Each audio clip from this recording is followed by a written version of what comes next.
North Lacrosse 5-6 D1. Welcome to your 2022 season. I'm Coach Sean Mahoney. I'm going to be going over some admin information for the 5-6 D1 team and send this information out so everybody's on the same page, and we will get going on what's going to be a fantastic season. First, we'll cover coaches. So, as I say, I'm Coach Mahoney. I'm going to be the head coach, primarily focused on the defensive side as well. I've got Coach Brian Stanley, who will be assistant coach, working on the offensive side and faceoffs. Coach Rob Salter will be specifically looking at the goalies and some defensive aspects, and Coach Photo will be out there as an assistant coach as well and looking at the defensive side from his experience, but also just helping overall general assistant coaching duties as well. As we look at the team, a big part of success as a team is identifying a culture and kind of a identity for the team, and so I try to give a few things that we'll kind of use throughout the season. Team motto being this idea of team above self. I sent out a coach's philosophy for myself, and so if you were able to take a look at that, you'll kind of see what I'm talking about there. But ultimately, our goal here is to help kind of mentor young men into an idea that there's something more important than themselves, not just about individual players out there, but that there are 10 people on the field, and that the best teamwork and the best results will come through the elevation of all 10 rather than just thinking of one. So we'll think about that team above self. And when we get together, kind of have a war cry for the team, and I like to use speed and honor, and you'll see that ties into some weekly awards that I have as well.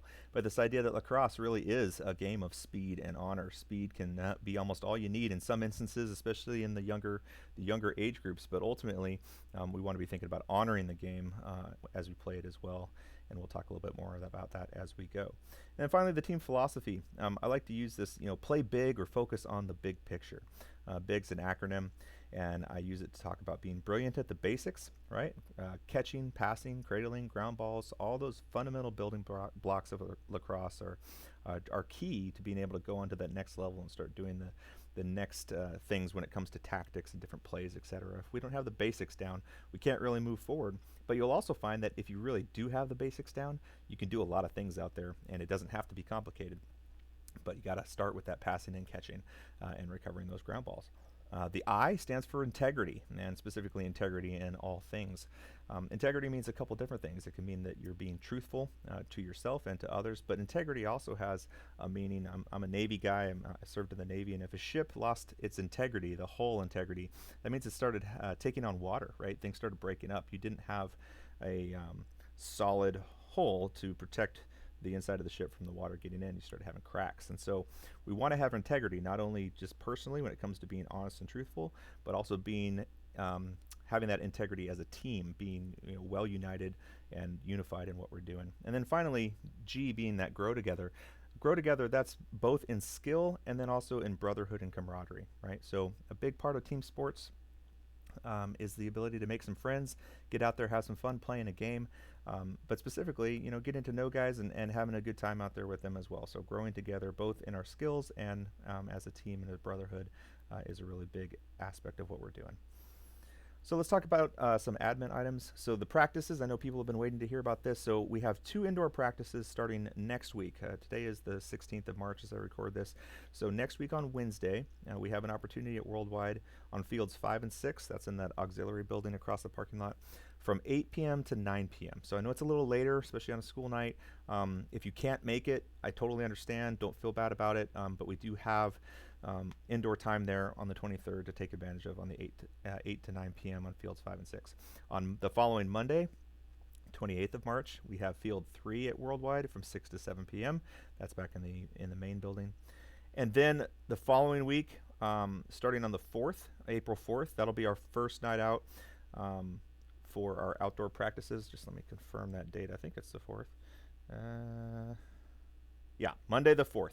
So starting on Monday the 4th, and then Friday the 8th, and then kind of every Monday and Friday, that's when we're going to have our standard practices out at Quonset, and that runs from 5:30 p.m. to 7 p.m. On Mondays, we'll be on Field 3, and you can kind of see Field 3 outlined in yellow there. That's a field that's lined for both the men's and women's game.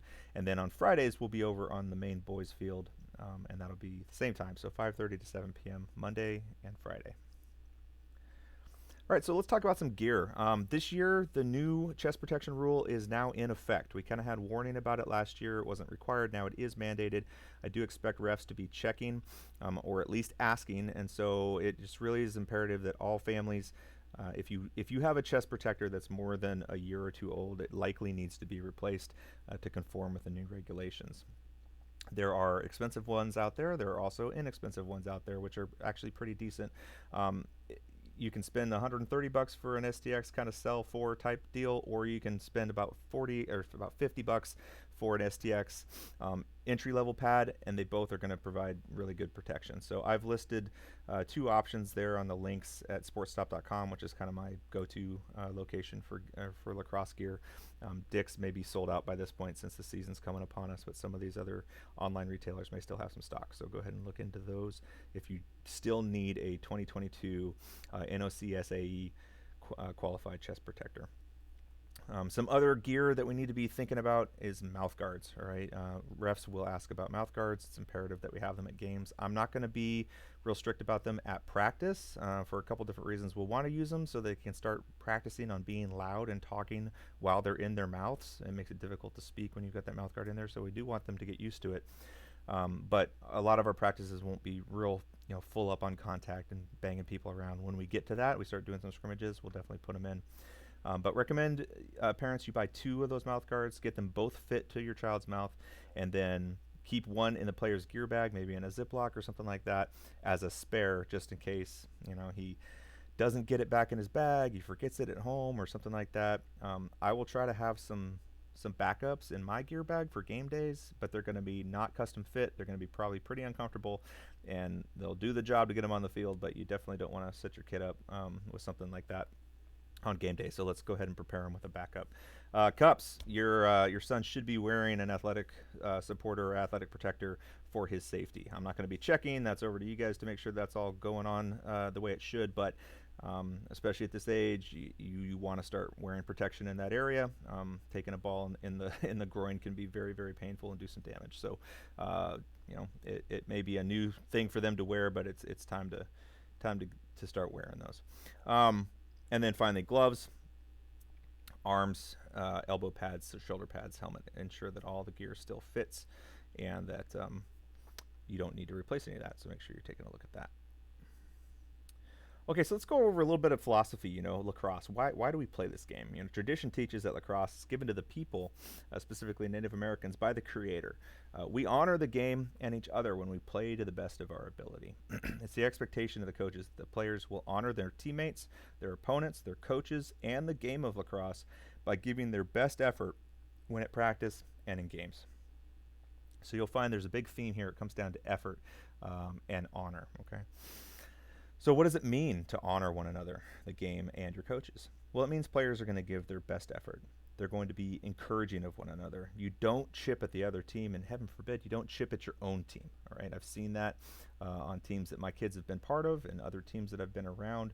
It doesn't make any sense. Teammates tearing each other down. All right, we're going to work very hard to be encouraging of one another, lift each other up, support each other, and move forward in a positive way. Again, thinking of that integrity of the team and growing together in brotherhood. You'll refrain from foul language. I won't have foul language on the field. There will be penalties for that. And if it gets to a point where the player's not responding to correction from the coaches, I'll have a conversation with the parent. But foul language on the field is not going to be acceptable. So please make sure that's clear with your players. You play within the rules. Taking people out with violent, illegal checks, etc. Again, that's not part of the game. There are rules in place, both for player safety and because it just makes a little bit more sense in different ways. So we're going to play within those rules, and we're going to teach how to play within those rules. You get to practice and games on time, and that means early. All right, you should be dressed and ready to go at the beginning of practice at 5:30, not showing up to the sideline with your gear and still having to get all dressed. Now, parents, I know that schedules can be challenging and sometimes they can't be helped, and that's not going to be held against your players. But if your players get into the field and it's 3 minutes to the start of practice and I see them just lollygagging across the field and they know they're running a little bit behind, I'm going to give them a little shout and tell them to hustle up because we got 90 minutes to get through practices and we're only doing it twice a week. There's a lot to cover, and so I need players ready to go at the beginning of practice so we can start working through the practice plan. And finally, you respectfully listen and respond to coaches. paying attention to coaches, listening, and focusing on the instruction that's being given is very important, so that when we get into running scrimmages and games, the coaches don't have to stand on the sideline and yell their heads off, because we've already done all the instruction in practice. And so games and scrimmages should just be execution of that instruction, not ongoing instruction.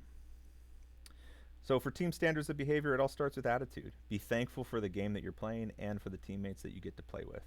We talked about being ready on time, so players are dressed and ready for practice at the start of practice time. Gear remains on until dismissed by the coach at the end of practice. So when we get to the end and we rally everybody up, we do that final ball hunt. We get together for the final huddle. I don't want guys taking their gear off, okay? Don't be stripping off your helmet, taking off your gloves and your pads and all that stuff. Stay locked in the practice mindset until dismissed by the coach, and that will come after the team cheer. Practice runs for 90 minutes. We expect focused effort and attention for those 90 minutes. If we're all over the place and folks and players are not focusing and actually making the use out of the practice time, then we can use it. We can use it for conditioning. If guys don't want to work on getting better at the game, then we can always get better on fitness. So that'll be one of the options. I don't want to do that. Hopefully everyone shows up and they're ready to go and get better at the game. And then finally, one other thing we're going to do just for a little bit of consistency and discipline is when we're in the huddle, sticks are going to be carried in what's called the port position. If you're talking about carrying rifles in an Army or Navy or something like that. I'm a Navy guy, so that is in my background. But port position, you're going to have that shaft leaning on the shoulder, right? So butt end of the stick in the hand, or if you're a long pole, you could probably have the butt on the ground, but leaning up against the shoulder so that we're not tempted to smack each other with our sticks or drop them on the ground or be fiddling with them. Just put them in that port position. That way you know where they are, they're fine, and you can just focus and listening on what the coach is talking about. Okay, so for captains this year, our returning 2021 D1 players are going to be the captains. So that means Greg, Cole, Owen, John, and Jagger are all going to serve as captains for the D1 team this year. And captains have a little bit of a higher expectation when it comes to leadership and behavior. It is expected that they will set the standard for player behavior, performance, focus, effort, and encouragement. Right? They should be setting that standard, not necessarily trying to dictate to players what they're supposed to do, but doing the right thing themselves so that other players see that as being the standard. They will be expected to lead the team through warm-ups. I'm going to help them with a stretching routine that they'll be able to learn and start doing themselves. So when we hit that 5:30 time frame, they'll go ahead and start the warm-ups. Be leaders on and off the field, at school and at home. All right, part of coming up through 6th grade and moving in towards young adulthood is beginning to develop those leadership skills, but a lot of that comes with discipline and being respectful of your parents and your teachers and everything at home as well. So that's expected out of our captains, and then to do everything they can to help their team improve in skill, build a brotherhood, and consider their team before self. Set that example. All right, so playing time, we'll cover that real quick. In accordance with the NKYL D1 playing time policy posted in the league's website, the game playing time on a D1 roster is not guaranteed. All right, so coaches are going to make game minute playing time decisions based on multiple factors and will usually play those players that they assess give the team the best chance to win the game. All right. Effort will be made by coaches to rotate all players into the game as the score allows, but it is to be expected that there will be some players who see more minutes than others. So this isn't a D2 roster where you can expect equal playing time. That's not part of the deal here. But what is important is that attitude and honoring the game is more important than skill. Okay, a lowered skilled athlete who honors the game and his teammates better than a higher skilled athlete will see the field. So if I've got a player who is very skilled and is definitely an asset to the team and can score a bunch of goals and can do a lot of good work for us or do really good work on the defensive half, but he's not being an example of honoring the game, he's being critical of players, either his own teammates or the other team, he's expressing foul language or doing anything else that's bringing dishonor in the game, that player's going to sit. Okay, so we're not going to win at all costs. As I say, I'll play players that I think give us the best chance to win the game, but not at the expense of dishonoring the game. So I don't think we're going to have any issue with that, but I want to make that expectation very, very clear. And so yeah, that covers that. So weekly awards. There are 4 Helmet Zap awards that will be presented after each game. 2 of those awards are specifically rated to the game on Saturdays, but 2 of the awards are earned during the week at practice. So the 2 game-related awards are your offensive and defensive player of the game. Those definitions are pretty self-explanatory. But the weekly awards are the speed and honor awards, kind of in line with our team motto. Sorry, our battle cry. So the Speed Weekly Award is presented to a player whom coaches assess showed the highest motor, focus, and effort throughout the week, pushing themselves to improve in speed and technique. All right, really looking at pushing themselves to really get faster, get better with ground balls, get better with cradling. We're seeing, just dedicated effort out of an individual to really give their all at both of those 90-minute practices, and then to some extent some of the time during the game as well. The Honor Weekly Award is going to be presented to a player who the coaches assess showed the highest level of honoring the game by encouraging their teammates, listening to coaches, giving their best effort to improve their game, and always placing the team above self. All right, so this will be an opportunity maybe for even some of those players who aren't seeing a ton of game minutes. It may be the fact that the skill level isn't quite at the point where they're cracking into that first line rotation for the middies, but over the course of the practice, if they're standing out as a player who is giving their all in practice and really working hard to get better at the game, they're going to be qualifying for that Honor Weekly Award as well. So helmet zaps, different ways to earn them and different ways for every person on the team to earn them. So that covers that. So finally, hey, coaches are looking forward to a great season and a great team. Had a blast last year, went to the state finals, couldn't quite pull it out against Portsmouth. At the end of the day, yes, we're competitive. Yes, we want to win. That's why you play a game. You play to win the game, as Herm Edwards would say. But at the end of the day, it's about more than winning. And so we're going to do our best. We're going to work our hardest. We're going to be competitive. If the games don't end up in wins, that's okay. We're going to take lessons away from it. We're going to build upon those lessons, get better in areas that we can improve. And ultimately, the goal of this season should be about forming friendships, being with your brothers, playing a fantastic game, celebrating wins, and persevering through adversity. Focus on supporting one another, building each other up, forming the best team you can, and it's going to be an outstanding season. I can't wait to get started. So we'll see you on the field. Again, first practice indoors on Wednesday, March 23rd, 8 to 9 p.m. Again, if that's too late or doesn't work for your schedule, I totally understand. I'd appreciate a heads up via email if you can't make it. Otherwise, I hope to see everybody there, and then we'll have the one more indoor practice on Monday 28th, and then we hit the Quonset Fields on April 4th. We'll see everybody out there. All right, go North.